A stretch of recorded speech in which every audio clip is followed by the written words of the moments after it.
Should you test your hormones? Are you too old for hormones? If you're past the estrogen window, are you able to start hormones? How long should you stay on hormones? And really, what are the things that we need to look at? You hear me say often, test, don't guess. Well, today I'm going to be talking to a dear friend and colleague of mine, Betty Murray. She is a girlfriend, Dr. Guest. She's been on our show before. And today we're going to talk about women's hormones and women's wellness and how it relates from a functional medicine perspective. We're going to touch on the gut brain hormone connection and really get to some root causes and what it means to have personalized medical care and our bio individuality addressed and how we integrate those aspects into clinical practice, how we can empower you today. So today my guest is Dr. Betty Murray. She is a scientist, a clinician, and an entrepreneur dedicated to revolutionizing women's hormone care, starting with menopause. She's the founder and CEO of the Menrva Project, a cutting-edge femtech research and telemedicine platform powered by AI, delivering personalized care for perimenopause and menopause. With over 2 decades in personalized medicine as the founder of Living Well Dallas Functional Medicine Center and a PhD focused on hormone metabolism and the microbiome, Dr. Murray has a unique understanding of women's hormone health and the impact of toxins, hormones, and health on the risk of disease. She hosts the Menopause Mastery podcast and is a frequent guest on Fox News Radio, NBC, and has taken the stage alongside other leaders such as Dr. Mark Hyman, JJ Virgin, and Lisa Nichols. So join me in welcoming Dr. Betty Murray to the Girlfriend Doctor Show. Well, hello, Betty. Thanks for coming on the Girlfriend Doctor Show. Oh my gosh, it's always so good to talk to you. We're friends, and here's the thing. I'm just going to say this for everybody. We're friends, and we either see each other at conferences or we end up on each other's podcasts because our lives are so crazy. That's right. That's right. But there was that time you were riding your bike around White Rock Lake and you made a pit stop at my house. I love that. I want to do that again. I want to do that again. Uh, Yes. And so, well, you have delved deep into really, medical technology, into cellular medicine, into the gut microbiome, hormone detoxification, all these aspects. And you were early in functional medicine.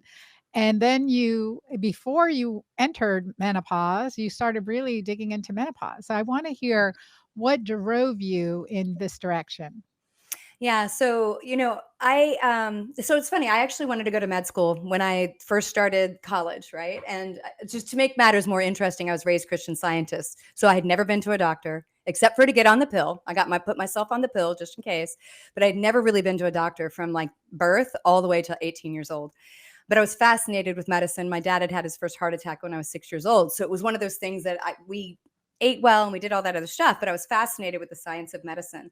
But when I went to college, I had to work full time and go to school full time. And I was having a hard time at the time with the math. Like, how am I going to make it through if I've got to work to go? And I also loved business technology. And so I took an easy way out. I was like, okay, I'm going to do the easy button. I'm going to go into business. Oh, see, And now that seems hard to me. it served me. No, it did serve me well. So I went into business sales and marketing, and I got swept in the technology boom in the early 90s, right? So this is dial-up days for all of us that are of this age group. We remember, because I'm good with technical things, remembering technical things. And so I was in technology for 11 years, and I was hired into a company as the first female working for an all-male group. And everything you can imagine about the Me Too movement was 100% true in that environment. It was brutal. I worked twice as long, had twice as much responsibility for half as much money. And I Mhm. averaged 80 hours a week, and I was on call 24 hours a day. So what was once just a little bit of stress and occasional digestive upset became constant. And I ended up finally going to see a gastroenterologist because, it was not something I was used to doing. I didn't listen to a white coat. And I got diagnosed with colitis. And that's really what shoved me into the functional medicine model, because I asked what I thought was a legitimate question, which was, hey, if I change my diet, will it change the trajectory of this disease? And this guy laughs in my face and says it has nothing to do with food. And I was like, what? That doesn't make sense. So I just started taking nutrition classes on the side so I could learn about my own body. And that's when it clicked. I was like, oh, this is what I'm supposed to be doing, right? I love biochemistry. I was a weirdo. I loved biochemistry. So I immersed myself in it. And, went out and got a master's and a CN and hung my shingle, started working privately. And then I come up with a partner, the idea for the clinic, right? And I'm like, okay, let's just do this on a wing and a prayer, bravado, and a lot of naivete, really. And that's where I started. But shortly after that, I got my tubes tied. It's all hindsight now. I didn't want to be on the pill anymore. It made me crazy. And I had so many mood issues that I never realized it was the pill. And I wanted off of it. Right. And so I decided to have my tubes tied, and I did. And shortly after that, within 6 months, I started losing my outer eyebrow.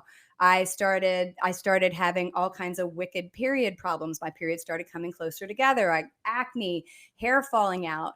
And I had access. We had functional medicine doctors, and they kept saying, oh, it's your adrenals, it's your thyroid, you're estrogen dominant, you have too much estrogen. And so I went down this kind of, 10-year hole, from about late 38, 39, all the way through to about 48, where I felt terrible, right? From a hormone standpoint. And then I ended up getting an ablation because I was bleeding every 3 weeks, right? So I'm like, okay, I'm so anemic, this is crazy. And So let me just say endometrial ablation, that is when, we will really burn the inside lining of the uterus so that it's scar tissue. So it's not proliferating. You're not having periods anymore. yeah. And for me, that was, it was one of those things. Oh, It was a really? hard decision, but I was like, I can't go anywhere. You never know what's going to happen. It's a crime scene. And so I had all that done. But what really bothered me is I'm immersed in the functional medicine community. I, started going to IFM events back in like 2006. And I had spent all this time, and I was like, I have access to all these brains, but no one can explain what's happening with me.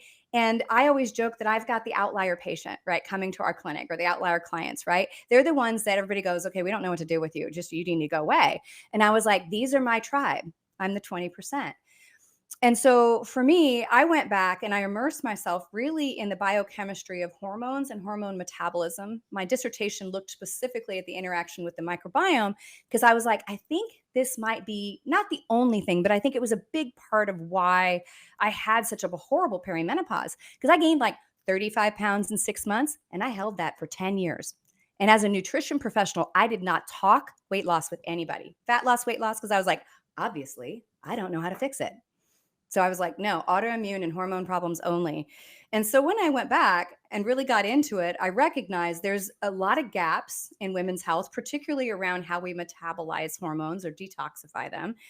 And there's a lot of don't look, don't tell going on, right? The medical community, you go, we don't have peer-reviewed science on it, with, case controlled or double-blind placebo control. So we'll just pretend it doesn't exist. And I was able to, number one, figure out a lot about my own health while I'm sitting in menopause, lose the 35 pounds, keep it off for 5 years. And I feel better today at 55 than I did at 40.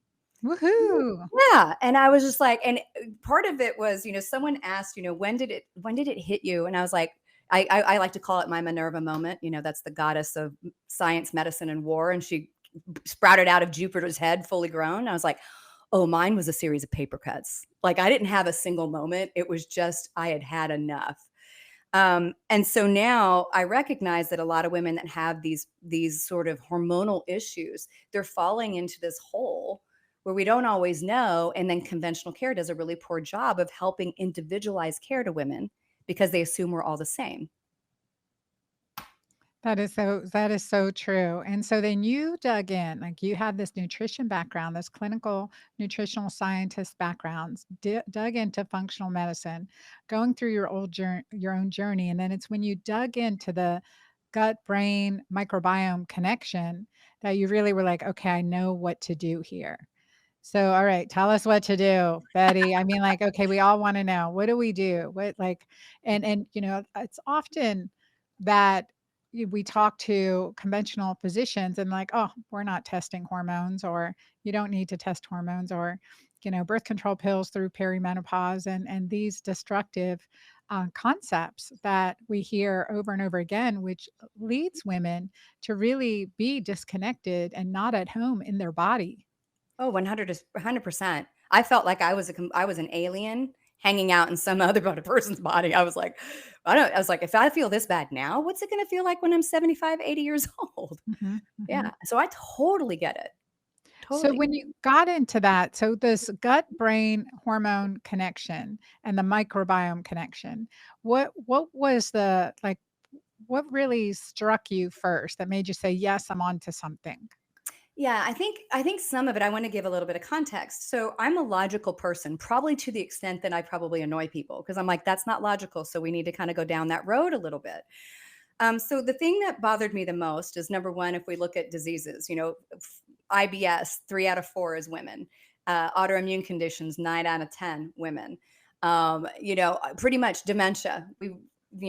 Just everything that is this really horrible chronic disease or debilitating disease that actually even strikes young, like autoimmune, was because we're women. And so, what does that indicate? That means hormones play a role, right? Because if they didn't, it would be evenly spread across, people who are male and female, from biological standpoint.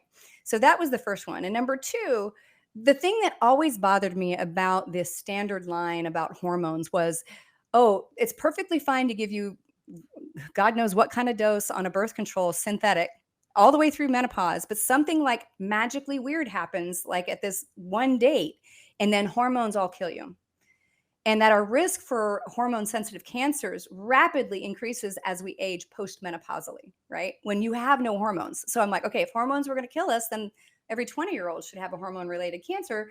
But having more children, having longer span of your menstrual cycles, all of those things decrease your risk of breast cancer. So that tells you right there from a logical standpoint, hormones are not really the picture, and especially your own hormones. And so that was what sort of set my brain up to look at it, right? I was like, I just can't accept a non-logical answer.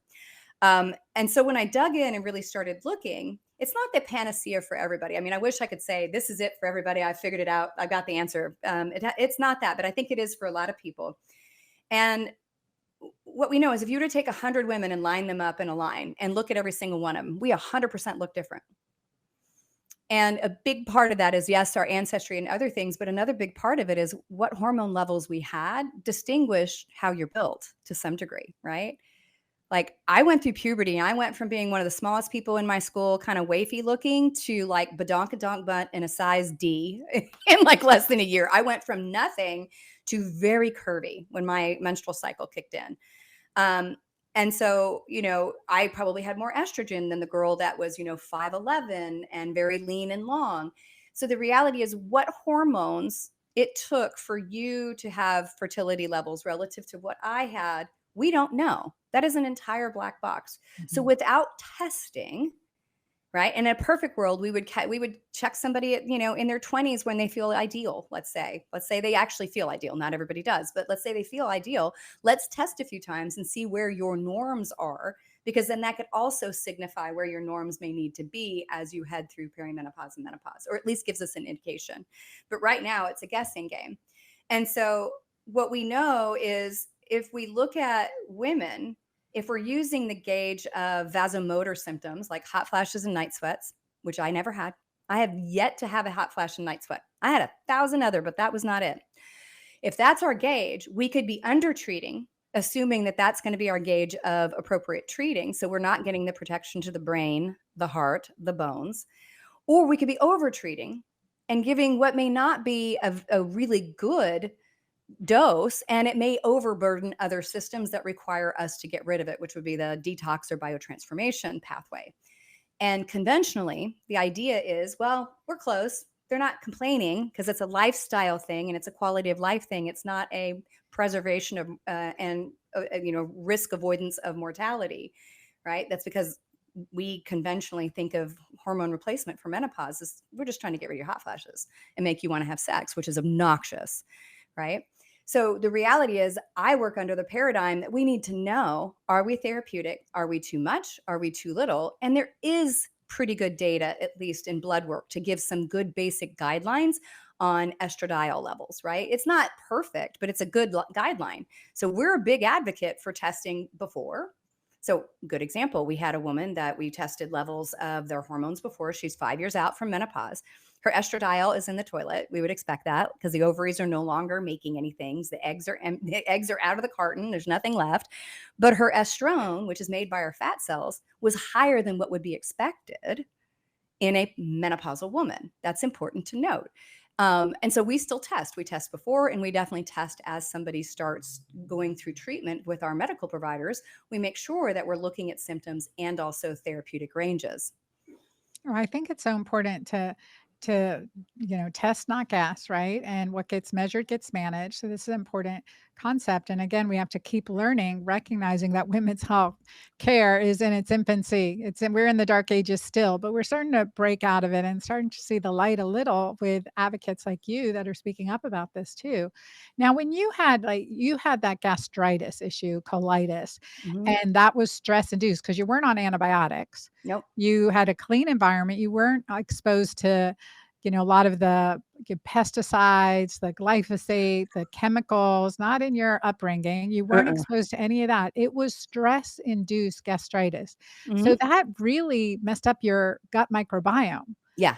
And how did you figure that out? And what did it actually do to your GI tract that made you conserve energy, conserve and store fat?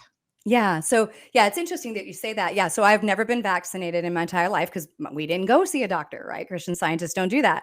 I never was on antibiotics. So, I had, now I was adopted, so I did not go through breastfeeding. So, maybe that was a little bit of it. But I do think stress played a really big role in that colitis diagnosis. And I think it was the intersection of genetic risk. Like, I have significant genetic risk for celiac, which I was later diagnosed with later on. But absolutely, all of those pieces were in place. But we could assume that my gut was probably pretty healthy prior to that, right? Don't know for sure, but prior to that, but I can tell you, after having done multiple stool tests over the last, 18 years or so since they've been available, my microbiome isn't very healthy, right? And I have to assume that, the stress absolutely caused change to the composition of the microbiome. And it's gotten better, but it's a little bit of an uphill battle when you have sort of, created this environment for decades that maybe wasn't favorable. Um, and so then I look at it and think about all the people that, we've had antibiotics after antibiotics, every sinus infection and everything else, that we get the perfect storm of a stress response, right? That kills off the microbiome, changes motility and all these other things. And then you've got our hormones fluctuating wildly and changing receptor activity in our gut. And then we have the disruption to the microbiome, either based on food, pesticides, herbicides, all those other things. And for women, I think it's a toxic soup, right? Mhm. And like we know, there's a much greater risk for autoimmune conditions to show up post pregnancy, right? Particularly Hashimoto's, but and it's the change in hormones because estrogen is immune stimulating when it's unopposed or when it's relatively elevated against progesterone. And then when it's gone completely, it's also problematic. So we need like a balance between both for A sure. and so probably a combination of having that estrogen dominance, the genetics for that, the stress-induced worsening of the microbiome, the gut bacteria that's part of our gut bacteria we call the estrobolome, and one of the markers we look at when we're looking at functional digestive stool analysis is beta-glucuronidase, and you've done research in that Yeah. area. So tell us, what is the what is the estrobolome? And, like what are some things that you did and do for others that turned that into your favor? Yeah. So the estrobolome, like you pointed out, are microbes in our gut that produce an enzyme called beta glucuronidase. And this enzyme, essentially, what it does is when your body goes through the process of packaging toxins, right? And toxins are things from outside, pesticides, herbicides, byproducts of what we eat. And then there's also self produced toxins that the body has a mechanism to sort of, I like to think of it as like wrapping in different colored sort of gift wrap, like tissue paper that has an order it needs to go in. Um, and one of the ways that we get rid of estrogen compounds and estrogen-like compounds and things like phthalates and plasticizers is we go through a thing called conjugation. And one of the very last steps to take it to the stool, which is the preferred route for estradiol, is to basically wrap it in what they call a glucuronidation wrapper, right? So think of it as I have a black wrapper. I need to wrap that around the estrogen before I throw it in the dumpster, which is Mhm. your stool. When you have a microbiome that is producing a lot of beta glucuronidase, what it does is rip that wrapper off of it and throw it back into recirculation, going back through the liver called hepatic recirculation.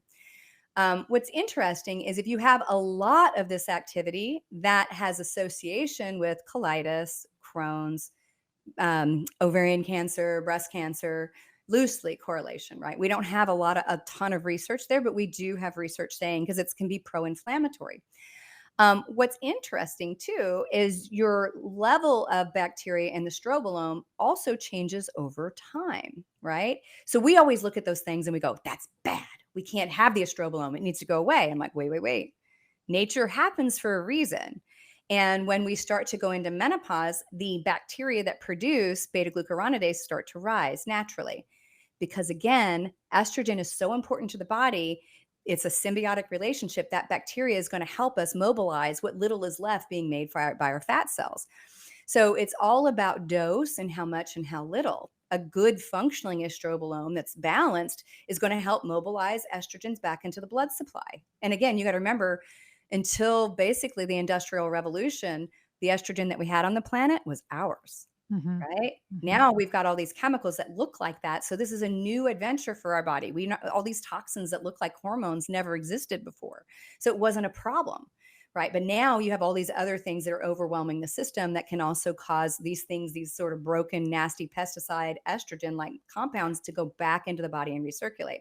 And that is probably like my working hypothesis is those things get recirculated either through the microbiome mobilizing it or not being able to get the other estrogen byproducts out through the urine, which is the other direction things go, that they get recirculated.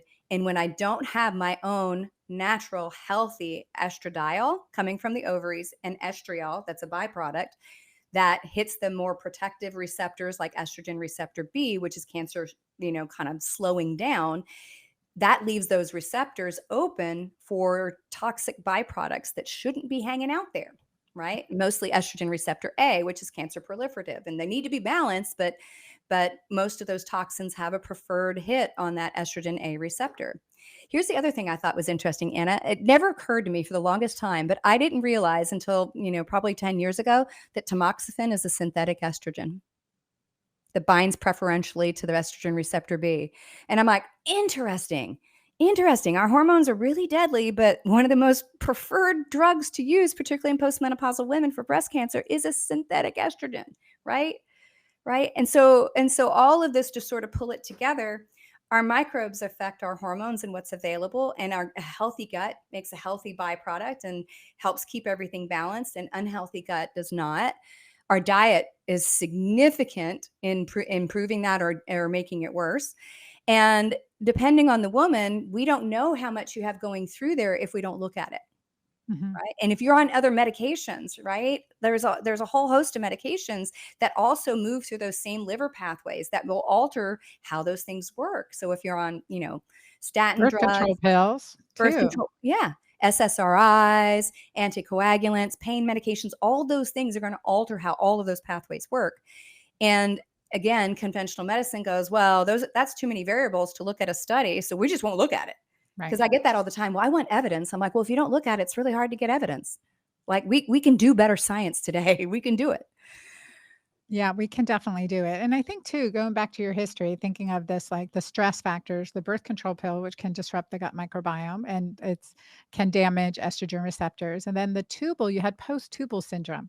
I want to bring that up because Yes. it's real. And it is, having done many, many tubal ligations in my career as a gynecologist, not having known that this was a potential consequence. But then again, the eyes don't see what the mind don't know. So once you know it, you're like, okay, with consent, then you have to really give, and we weren't giving informed consent because No. we weren't looking. Once we tie the tubes, the goal is no pregnancy. We're not looking at the hormone disruption that it caused.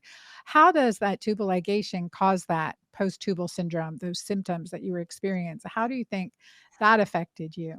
Yeah, I mean, I definitely didn't know. I was like, cool, I don't have to be on the pill anymore, right? I don't want children. I don't have to be on the pill anymore. I'm not going to feel crazed. I'm not on synthetic things.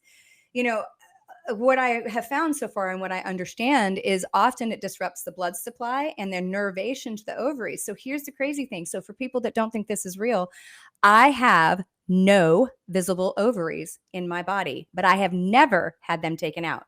They Mhm. shriveled up like a walnut, dried up, and got reabsorbed.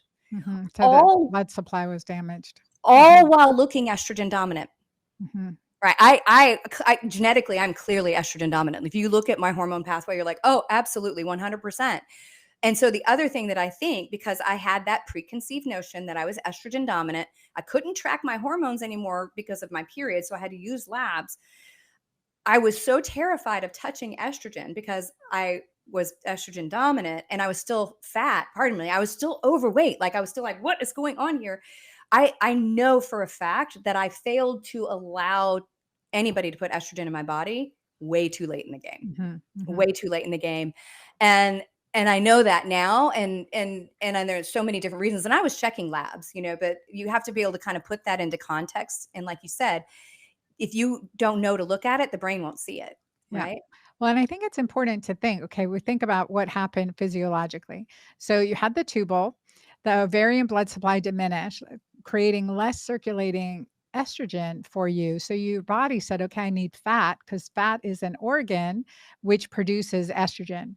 So your Mhm. body, in defense of itself, right, protecting your brain, bones, heart, et cetera, is like, okay, let's load on the fat and with a contribution of the gut dysbiosis, the gut issues, but that was your body's protective mechanism to actually give you another source of estrogen. Like Totally. well, there are better sources. They're just Yeah, yeah, totally better sources for sure. But yeah, no, I 100% agree because we know, like, if you look at most of the studies today, women will expect somewhere between an 18 to 20% increase in their in their body fat during menopause, and it Mhm. is I 100% impacted the mitochondria and the changes of estrogen and estrogen receptors, but it is also the body's attempt at trying to make sure we have plenty of stuff to make estrogen because it's I that agree. important. Yeah. Yeah, and so then what did you do to lose the 30 pounds? What did you do to like, how did you shift that then? How did you reawaken post-menopause the mitochondria, the fat loss, this ability to detox that estrogen, open your receptor sites, use estrogen that you're getting, needing, providing for yourself. Like how did you shift that? Yeah. So I like to, I Thank you like, for sharing all this, by the way. I oh, love digging in. I'm always oh, like, why, how, what? Oh, absolutely. Well, and I always tell people, I was like, there's two ways to do things. There's a sledgehammer to a finishing nail, or there's like, I'm going to do some small remodeling, right? So I took a sledgehammer to a finishing nail because once I understood the mechanism of estrogen at these different places, because we were I don't know about you, but it was kind of implied that estrogen was really only important to ovaries and a couple other places, and that it really didn't have any impact anywhere else. And I start looking at it and I'm like, oh, it affects the transport of glucose into skeletal muscle and every single cell, a transporter called GLUT4. Oh, Gluconeogenesis and is gluconeogenesis, which I guarantee you, my liver was like, I can make glucose all day long, right? Because what did I do? I did what everybody does: double down on my protein, double down on my protein, cut every carb I can until I'm crazy and I need a carb. And because I had been a bodybuilder, it wasn't like I didn't know how to do this, but I would double down on protein. I'm like, okay, I have no carbs in my body, but how is it I cannot burn body fat? I also wasn't sleeping. I had to go through Airway and stuff, in my late 40s. I wasn't sleeping. So here's the crux of what's going on, right? So your powerhouse mitochondria are running at half mast because they are estrogen receptor positive. So they need estrogen to function properly. Your transporter for glucose is slow, right? So it's not going to do that. So you become more insulin resistant.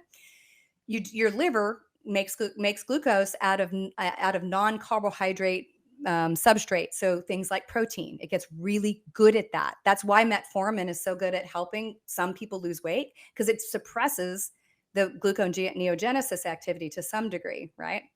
And then we have the other thing that I thought was super insidious is the nerves that run to your fat cells that use epinephrine and adiponectin to sort of mobilize fat are also estrogen dependent. So we have first on, last off. So the jiggly bits, the subcutaneous fat that's on the outside, gets no nervation. So it's like it goes to sleep. So it's like, cool, I'm going to hold on to all this subcutaneous fat on your butt, your belly, and everywhere else. So how I went at it was, number one, this is going to offend a lot of people today, but I'm going to tell you, number one, if you have insulin resistance and poor GLUT4 transport, if you eat a lot of saturated fat, you're going to suppress that insulin receptor at the cell itself. It is going to get tied up and not be able to be utilized. So I cut saturated fat out of my diet, except for what was coming naturally in animal protein. I took my fat down to like low levels, and it was all olive oil, avocado, Mhm. right? Which everybody's like, keto, like, what? Right? Because if you do a keto diet, yes, you can suppress your body can go through gluconeogenesis and make carbs out of proteins. But you become very sensitive to the carbohydrate content. So you have to stay keto, because as soon as you eat carbs, you gain it back. But if you're hardcore keto and you're getting too much saturated fat, it will suppress that insulin receptor. Right. And so I know that you do a lot of like keto, but you're not necessarily, Keto-green. you're doing Yeah, it's a very healthy way. yeah, Yes. yeah, but the people that are doing like bacon, cheese, and MCT and coconut oil, and they're not losing weight, it's because you're actually making yourself more insulin resistant. And the research is very clear on this, right? So I took my protein down to the right amount based on protein sparing fast research, right? So I took protein down to where I knew I could hold on to muscle mass, but I wasn't getting any excess. We don't have a good way to test for this, but I guarantee you I was manufacturing glucose out of protein substrate all Mhm, the time, mhm. all the time. I've seen that happen. Yep. Yes. I see it clinically all the time. So if I'm eating 120, 150 grams of protein and I'm not losing weight, it's because your body's making glucose out of it. Mhm. Right. So I did that. So dietary wise, and I upped my fiber to an average of 50 grams a day. All right. So fat low, about 10 to 15% of total dietary intake. And it was all going to be like basically olive oil. And then protein at just the right amount. It was about 90 grams, right? And is what I was shooting for. And then I ate an extraordinary amount of vegetables and fibers. The other thing I added is berberine and some other herbs that I like Gemena, to sort of help with insulin resistance and also helping slow down gluconeogenesis. Berberine But has were you clinically insulin resistant? Like, was no. your okay, No. If you looked at my fasting insulin, it was 3. and your hemoglobin A1C was good? Was good, 4.8, Yeah. right? It may not appear that way, right? Right, It's right. just like I my see. hair loss. My DHT is normal on a blood test, but I guarantee you if I don't use spironolactone, I would be bald, right? I don't think we have good enough data on women's health because we've ignored it and just assume we're all men. So that's what I did kind of dietarily, right? So basically think almost all of your plate is a bunch of leafy things and a bunch of like broccoli, Brussels sprouts, cauliflower. And I used a lot of the brassica family because it helped with detox. And then Estrogen detox yep, specifically. Yeah. yeah, specifically. And then I did a fair amount of protein, but not because you hear it all the time too. I'm sure they're like, I'm making sure I'm getting my protein in. And I'm like, with what? And they're like, but I'm getting my protein in. I'm like, well, if you don't have 7 to 9 servings of vegetables or other things, we're still not getting very important ingredients, because fiber has been shown to reduce visceral fat in pre and postmenopausal women. Fiber is really important. It also helps your microbiome stay balanced. So that's what I did dietarily. And then I also added myoinositol and inositol, which help with insulin sensitivity and has shown to normalize insulin sensitivity in postmenopausal women in as short as 8 weeks. Small study, but still, I'm like, I'll do that. I got Airway stuff fixed. I can't begin to tell you, if you were not sleeping, you will never lose Lose weight. weight. That's You so won't. true. And I didn't snore. My apnea events were 0, but I had upper airway resistance and I had an average of 62 arousals an hour. I had Whoa. 2 doctors tell me I was fine.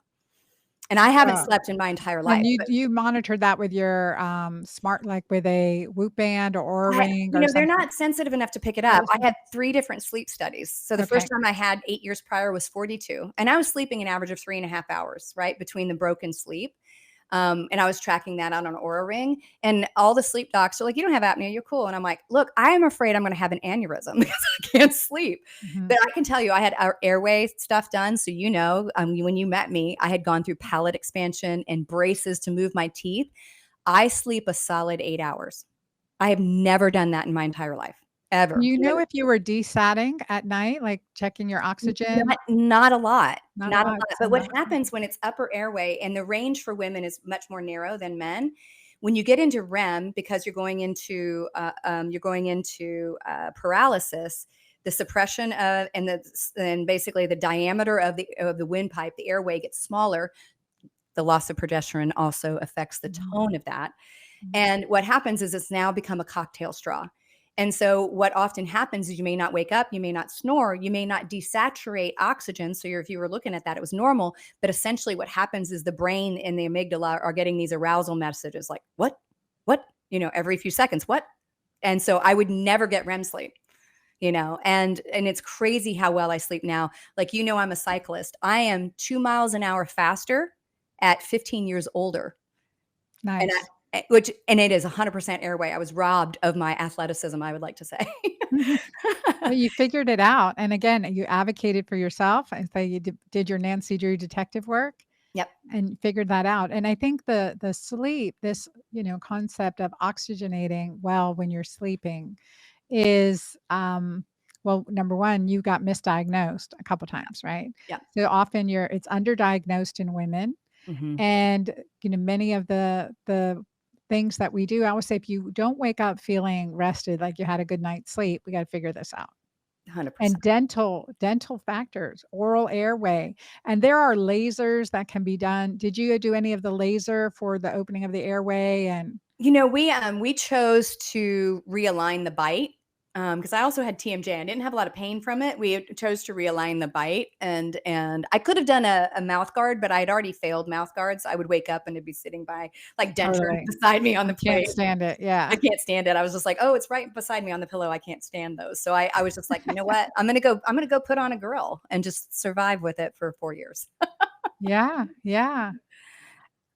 And so that basically changed your life, changed your physiology, and then hormones. When did you start Yeah. using and integrating hormones? So this is why I kinda doubled down in the hormone area. So I started progesterone when right after my tubal. I was like, "Okay, I'm not sleeping." Everybody's like, "Okay, start progesterone." And I went through the whole thyroid problem, not thyroid problem, adrenal problem, which most women go through when they're fatigued and can't sleep and can't lose weight, right? And I am on thyroid medication, but a relatively low dose, but I've been all over the board. I did start progesterone early, but it was the kind of yo-yo effect. My estrogen actually, by the time we really started closely looking at it, it wasn't necessarily low, right? But the other thing I think is I'm like, okay, if I was estrogen dominant, I have a lot more receptors than the person who wasn't, right? So the impact What of was your normal? Right. yeah, what was my normal? I don't know. And I was so terrified of it. I was like, no, no, no, no, we don't want to do it. And I remember I tried testosterone because, testosterone sort of hit the scene in 2010, 20, like, oh, we're all going to do testosterone. I remember getting testosterone and it was great because I had a sex drive. That was amazing. I was chasing my husband around, but I gained like 10 pounds in like 3 months. And I was like, oh my God, I'm already 30 pounds overweight. What the hell? And everybody's like, oh, it's water weight. That's testosterone. No, no, no, no, no. Testosterone can be made into estrogen. It goes through the same conjugation pathways. And if you are metabolically not healthy, I don't recommend high androgen levels and assuming that you're going to lose weight from it because they lie and tell women that they'll lose weight like a man would. And that is not true. That is not true. So I took myself off testosterone. I was like, the libido will just have to be dead for the moment because I can't handle that. And then I, later on did start hormone replacement with kind of relatively moderate dosing of estradiol. And I'm on that today. I'm on testosterone, estradiol, and oral progesterone, and it's balanced. And, I think that I probably needed to start the estrogen a good 5 to 8 years prior to when I did, because I also think that, I would have had less fat weight gain and all those pieces, because I think you're right that is my body's desperate attempt to get more estrogen. Now, there's a safe way to use estrogen and there's an unsafe way. And again, you have to look at these markers. You have to look at these detoxification markers because everyone was gaslighted to say, oh, estrogen causes breast cancer. And we know that's not the case. In fact, what about our breast cancer patients that that need estrogen and progesterone, testosterone, and DHEA? How do you evaluate them? And again, and you know this, I know this. I'm going to tell our Mhm. audience that we both have functional medicine background. You can't fix hormones if you don't fix the gut. So there is that we have to heal the gut. We have to have regular bowel movements. All of that is critical. Decrease inflammation, support mitochondria, all that aside, right? We have these breast cancer patients. That's how I got into this in 1999 is a breast cancer a patient with a history of actually not breast cancer, but ductal carcinoma in situ. So she was treated like she had breast cancer. And she was like, she was 63 at the time, and she said, "Dr. Anna, no one will give me estrogen. I, would rather die than live this way." Oh, yeah. And so like, okay, what's the research say? So, that's when I dug into this pathway and really started customizing hormones for women in this way and realizing there's so much we can do safely. And why are we just saying no? It's tragic. It's so tragic. And how is your approach in your clinic and your physicians within your clinic? when you have this breast cancer patient come in and you're like, okay, I'm going to put you on hormones, but what's the approach that you take to do it safely? Because then I Yeah. know you know the estrogen receptors and, ER alpha, ER beta, looking at all the different chemo drugs and really looking at benefits versus risk associated with those. For example, the tamoxifen or Femara. Mhm. What else is out there? There's a number of them, but Yeah. Yeah, exactly. So, yes, as a non-prescriber, I always tell people I'm the thinking side of medicine. I get to pull apart the research and then share it with people, I know right? that's why I love talking with you. Yeah, yeah. And so, we have women that are, 10 years out from breast cancer on hormone replacement, and they feel great. We're monitoring, we're doing all the right things to monitor. And so I think there's a couple things. I think first, the Women's Health Initiative, just I'm sure all your listeners probably know this, but I always assume that somebody's new, is the women that were on Premarin, which is made from horse pea with 13 different estrogens, when they were on it alone, they had a 23% reduced risk for breast cancer, right? So again, it's not necessarily estrogen itself that's the problem, but once somebody has an estrogen receptor positive cancer, throwing more estrogen on it will feed it to some degree, right? Although I would argue if we could be more precise about which receptor we're hitting, it would probably be different. And so how we look at it is if somebody's no longer on post-treatment, right? The estrogen suppressing drugs or the aromatase suppressing drugs, they've made it past that, because basically you end up in sort of a fight with oncology, right? Which oncology kind of runs it, right? So let's say a woman is past that 5-year window, they can't handle it. Um, they're going to get on therapy. We look at labs and we check not only, even if they're postmenopausal, there's nothing in there based on what their doctors tell them. We look at all three estrogens. We look at estradiol, we look at estriol, and we check estrone, because estrone is what our fat cells make, and it is pro-inflammatory, and it makes other more pro-inflammatory byproducts that are associated with cancer. Well, a But even woman, with that said, that Premarin is predominantly estrone. 100%. And again, you look at it and you go, okay, so it's predominantly estrone, but there's something about it that's somewhat protective. So it's not necessarily that estrone bad. We just need to know what's there and where is it going. Mhm. Um, and so and so we check all of those labs, because sometimes, again, the estradiol is non-existent. It's like a 5. Estriol is like unmeasurable, but they might have some estrone, right? When they start therapy, I think everybody, I know you and our team are in agreement. We kind of start low and go somewhat slow, because we don't Of course. wake the receptors up. We don't know where you were and how much it takes for you to get to a therapeutic range. The absorption's different on each person. Like we have no credible science, which is why I'm so into the technology at this point, to really say where somebody should start or go. And then when it's therapeutic, we check those hormone metabolism pathways through urinary testing. Now, even that is not perfect, right? As you and we had a conversation at a dinner not too long ago, there's gaps there too. But we can actually see, are you making a cleaner byproduct, right? That has less association with those risks? Or are you making a more dangerous byproduct, right? Even if you weren't doing hormones, guess what? You have other things going through there. You're probably still doing a little bit of that. Like we do those hormone metabolism tests, even if somebody's not on hormones, but it's better to have them there so they're accurate enough to test. Right. And I think the important thing that everybody needs to know is, regardless of your genetics, and let's say you're like, I am naturally estrogen dominant. I have a strong aromatase activity. I am very slow at metabolizing estrogen into its very first form, um, which is so I make a lot more of 16 alpha hydroxy and 4 hydroxy estrone, which is a little more pro inflammatory naturally because of my genetics. Um, and so even if you're somebody that does that, how you eat and what you take impact the crap. I mean, seriously, impact that. Right. And so you can manipulate those pathways and make it go another direction. So think of it as kind of like a river. If my diet builds a little dam, like a bunch of beavers, to sort of block the bad pathway and push it into the clean pathway, I can take hormones safely and I Mhm. can watch it. And so that's what we do. And actually, I'm trying to work with a lab, because I'm so down the rabbit hole in these hormone pathways, to take a couple more steps to get a little more accurate urine testing. The stuff that we have out there is good. It's not perfect, you Well, I know. think until we can measure hormones energetically, we're not gonna be getting the the full picture, because they are energetic molecules, and we have to remember that. Yeah. It's test, don't guess, but treat the patient, not the labs per se, right? Right. There's so much we have to do with that. Now, that's a conversation of estrogen. And then what about progesterone in our breast cancer patients? Progesterone, not progestins, because we don't Yeah. use progestins in this Yeah. space. I mean, there are definitely cases where somebody might also be progesterone receptor positive, although I would say that is, I don't know the That's exact, pretty low. Yeah. Yeah, and you can argue that may be protective. I, Yeah. I I would agree. I was just getting ready to say that. I would say largely the research shows progesterone is protective, as is testosterone, Mhm. right? And so, in the traditional oncology world, they're going to push back on both of those, even if it's only just ER positive, despite the fact that testosterone is generally considered protective, for the fear that it's going to go through the aromatase enzyme and make estrogen. However, we routinely use testosterone and progesterone in women postmenopausally and with a history of breast cancer.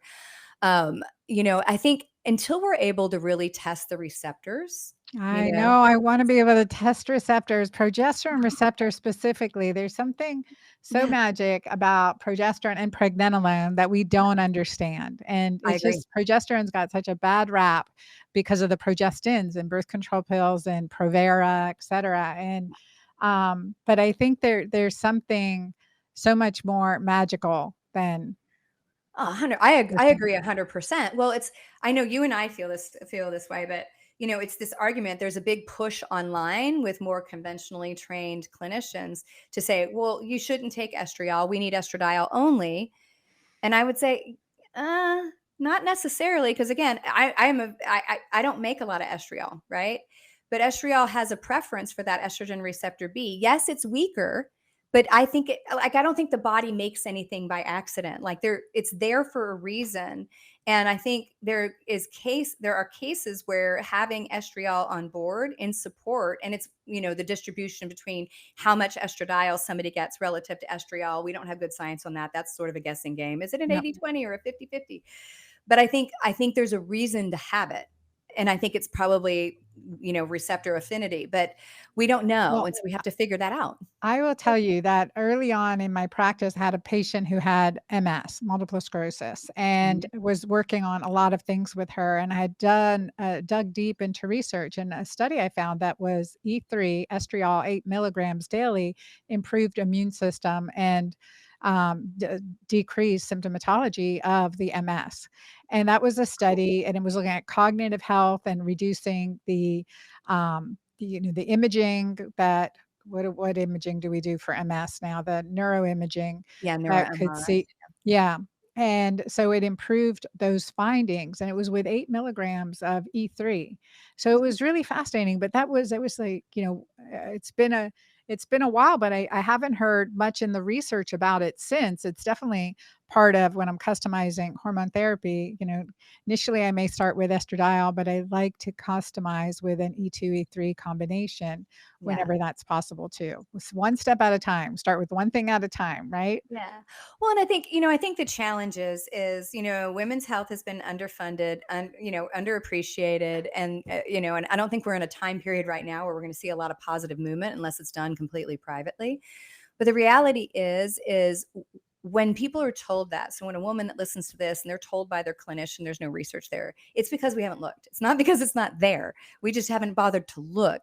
And until we do, we're going to be guessing, right? And we have good clinicians, functional medicine clinicians that have a lot of, history behind their belt that can help walk through that, but it's not a one size fits all. It's definitely not something that is willy nilly. And I think that every woman deserves the right to have the conversation and deserves to trial and see how they feel, Yep. and get Yep. labs and get things dialed in before but they're so scared often. They never get a chance. Like they try it and then 2 days in, they're like, I don't know, and I Right, was like, right. hold on. Well, and I think it's like recognizing we want to create our ideal is when we work with clients that we're creating bodies inhospitable to cancer. Yeah. And hormones are one piece of that, but it's the insulin sensitivity, mitochondrial end function. I'm big on alkalinization, detoxification, Yeah. supporting our anti-inflammatory pathways, all of these things, mitochondrial function, et cetera. All of these things come into play. And the gut plays a big role in this too. And the concept of in perimenopause, menopause is that women get diagnoses. and they get the bipolar, depression, anxiety diagnoses, and they're on anti-inflammatories for their frozen shoulder. They're on beta blockers for their heart palpitations. They're on these multiple. I mean, this is tragic. Yeah. This is tragic. And so we look at, okay, the underlying issues here. And I want you to talk about this gut brain connection Yeah. a little bit more. And as it relates to, I would say, are you hormonal or bipolar? Oh, 100%. I'll just say this. So I was on birth control from 18 to 36. And pretty diligent about taking it, right? Because I wanted control of my fertility. And I remember, thinking, if somebody really asked me what I'm thinking, second half of my cycle, I can't repeat what's going on in my head because I had some really dark thoughts and I had enough wherewithal to go, yeah, I can't repeat that. So as a scientist, liking this kind of stuff, I got involved in the study that approved Zoloft as Seraform. And I was in that study and they, kept giving me more and more of this SSRI, as a PMDD sort of patient. And I got to the point where I was, you'll appreciate this, grinding my teeth. And they kept taking the dose higher. And I'm like, I am grinding my teeth. Pardon me. I'm a child of the 80s. Like I'm Xing, I've Wow. taken ecstasy at high doses. And they're like, you're fine. And finally, I took myself out of the study, and I had no idea at the time that it was really the birth control pill. Because when I stopped it, all the mood stuff went away. But our hormones are so much more powerful than the neurotransmitters that we associate with mood, serotonin and dopamine, and I would say that they're neuroendocrine, hormones. But they're profound, and the stats are 3 out of 5 women will have depression, 4 out of 5 will have some sort of anxiety. I can't remember exactly, but they're in that ballpark range. Like you probably will have some of this. And I think women get told it's all these other things and then they're dismissed, and we should be looking at that. But the other part of it is all of these things are connected, right? They're connected to the brain, they're connected to the microbiome. For every message that comes down the brain to the gut, there's about 9 that go backwards, right? So our body's talking back and forth. And a big part of my research was looking at the receptors, right? So we have estrogen receptors, testosterone receptors, and all these other receptors in the gut. We have the same neurotransmitters like serotonin and dopamine and GABA go through the same detoxification pathways. So they go through glucuronidation, they go through sulfation to a lesser degree, but they do too. And so I think the really big important thing for a woman to know is the gut is going to play a role in what's going through there, and we don't have good understanding of what's really happening, and your hormones are probably more profound than the things you are thinking about as your brain chemistry. And we have to remember that our microbiome makes them, our microbiome breaks them down. I think one of the big things, and they're just starting to be commercially available, is most of your testing for the microbiome is looking at their DNA, right? And doing PCR or 16 sRNA, and really metagenomics is the next pathway where we're looking at what are they making, right? Are Mm-hmm. they basically conjugating and basically destroying your GABA because they're getting them out of circulation because they can. Are they making histamine? Are they making all these things in the gut that might be showing up as what looks like mood disorders and other things, but it's really the gut brain axis, and we're just scratching the surface there, right? We're just scratching the surface. But for women, when we're perimenopausal and our hormones are on bungee cords and they're bouncing up and down and up and down, all of that is going to be exacerbated, particularly if your diet is poor and you got a lot of stress and and sleep is poor and all those other things. Yeah, I think that's a powerful connection. And then we talk about these estrogen receptors because sometimes, everyone's different with how much estrogen they need. They need a little bit. It depends on the receptivity of the receptor sites, Yeah. right? How damaged are the receptor sites and how do we repair those receptor sites? Because we know we need iodine at the receptor, but Yeah. we're an iodine deficient because also it's been kicked out with fluoride or fluorine and Yeah. chlorine and other chemicals. But we've got to say, okay, how do I think of it this way, like, I wanna rebuild those receptor sites. Yeah. I and what have you found? What's the research on Yeah. what's going on with that? That's Everything that I looked at, there's just not much, right? Because not some of it much. is we can't, like Mosconi's work, a year ago, almost a year, maybe a year and a half ago, where they actually saw the receptor sites in the brain and saw that we produce more receptor sites as estrogen declines, not less. That was the first clear, hey, this is what's happening, right? And if it's happening in the brain, it's happening elsewhere. and nutrient deficiencies, I would say minerals for sure, iodine, but we don't have really clear research to go, oh, these are the 3 things there or 4 things that are deficient. This would turn on the receptor. Because I would also say, receptors, just like a key, if you keep jamming a key in the keyhole and you're pushing and pushing, pushing, eventually you break the key off. Yeah. So I think there's also a dance between tapping on it, letting it go, tapping on it so it stays sensitive, just like insulin. And we don't have great indication for that either. And so I think it's both nutrient deficiency and also receptor sensitivity and how we apply what we're doing. Yeah. Yeah, I would agree. And that the concept of, okay, we take it always, it takes more than hormones to fix our hormones. It's Oh, like, 100%. comes down to that. It takes more than hormones to fix our hormones. There's so many pieces of this and that we're talking about today. And I love it. I love this conversation because it's giving another perspective and an eye opening to really what the complexity, but yet the importance of integration and the importance of that cellular health, cellular metabolism, cellular health, and the importance of removing toxins from our system because of the damage it does to our glands and our receptors. So both our, hormone producing areas as well as our receptors. And now with more, non-alcoholic fatty liver disease that we're seeing, this, we just say congestion in the liver, which is Yeah. necessary for hormone detoxification, that part of supporting liver and eliminating fatty liver is a part of hormone management too. How do you approach that from a functional perspective? Yeah, I mean, for sure, you're right. I mean, because there's so many people advertising online. Oh, just take hormones and everything like's magic. Like if it was magic, believe me, there wouldn't be a need for all these other things. So we definitely address the diet. Dial it in, get fiber in there. We support liver detoxification, not only I through think diet. it's essential. I think it's just Yeah, something that has to be daily.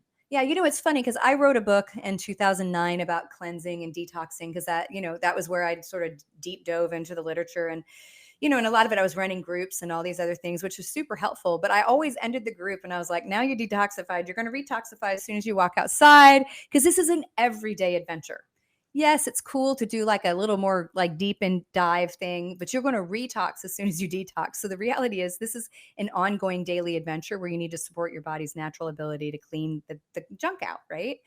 And it's not juicing and getting no protein. Like there's a lot of misinformation out there, but we have to support it. And there are things that help, whether it's, supportive herbs and things like that, everything from curcumin to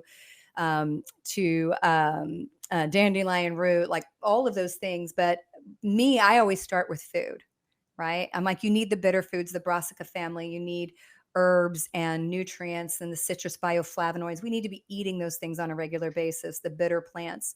Then we can add supplementation because again, it's supplemental. You can't eat fast food and eat at Chick-fil-A every day because it's, hold on, I'm going to do this in air quotes, the cleaner fast food, which is complete and utter bullshit. Sorry. Yeah, no. And then I'm going to go take just a glutathione and a little liver pill and get okay. Like you got to clean it up. It doesn't have to be all the time, but I got to clean it up. That You gotta come talk to my daughter, my youngest. Oh, I know. Yeah. I say, I don't have kids. So this is, of course, the best advice you can ever get is from somebody who doesn't have kids. But I'm like, once they have car keys, you're kind of screwed, man, because they'll do what they want to do.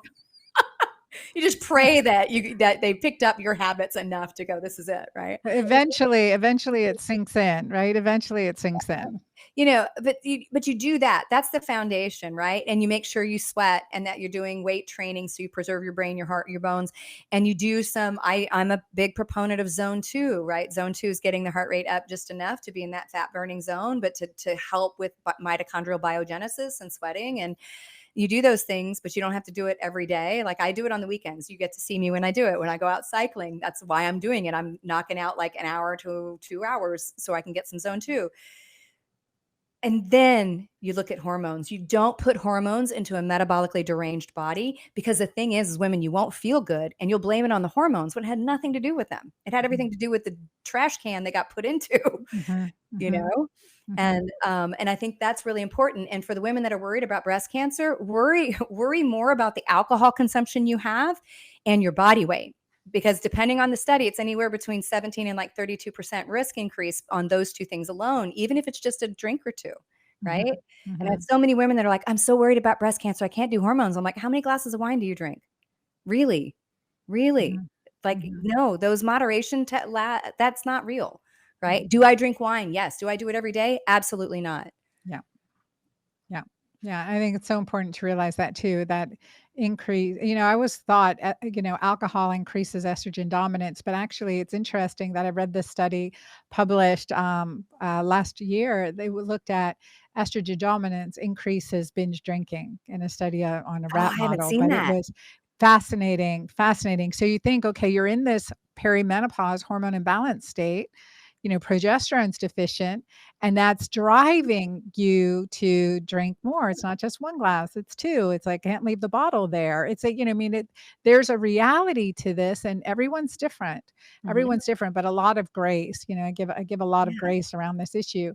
But it's like these practices that we want, as we create the healthiest body that we can, the Yeah. healthy mind, so we have cognition and Mhm. memory, and we can outwit our kids. Anything else. Like, that's my goal. I'm like, I just Yeah. gotta keep outwitting my kids. Yeah, I mean, That's I it. can tell you my 40s, I definitely, you'd come home and you'd be like, "Oh, I'm gonna have a glass of wine." So you Oh, can totally. intellectualize anything, right? So I was Yeah. like, "Well, it's not really healthy for you." But those are moderation studies, and I knew they were crap studies, really. But I'm like, "No, I'm just gonna have a glass." But then all of a Gosh. sudden you're like, "Now it's 2," right? Everybody goes down that road, and definitely I was, my hormones were all over the place. But it's everybody's on some sort of slippery slope because it is addictive in everybody, and then it depends kind of how your body is wired around that. I can take it or leave it, but other people I know are like, no, if I have some, it's like all the way, right?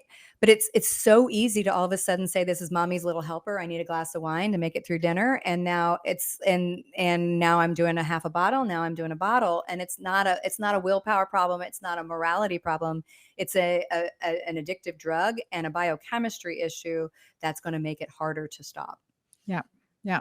Yeah. So, oh my gosh, thank you. I could go on and on and on. I know there's so much more I want to talk with you about. Let's talk about how people can get a hold of you, Betty, how they can get a hold of you. I've sent um, two of my daughters to your clinic. You have a functional psychiatrist there. So, for Yep. attention from a functional perspective, what nutrients we need, et cetera. Because again, they're not listening to mama. And we No. got to do these things. But tell us about your clinic here in Dallas, and also how you have your telemedicine Yes. access. And I think we have a link we have a link for everyone. So dranna.hormoneshelp.com. dranna.hormoneshelp.com will take you to Betty's telemedicine.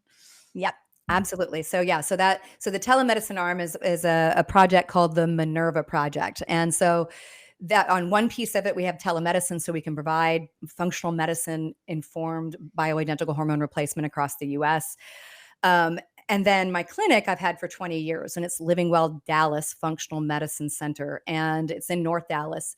And we have a integrative center with professionals doing primary care, hormone replacement for both men and women, and integrative psychiatry.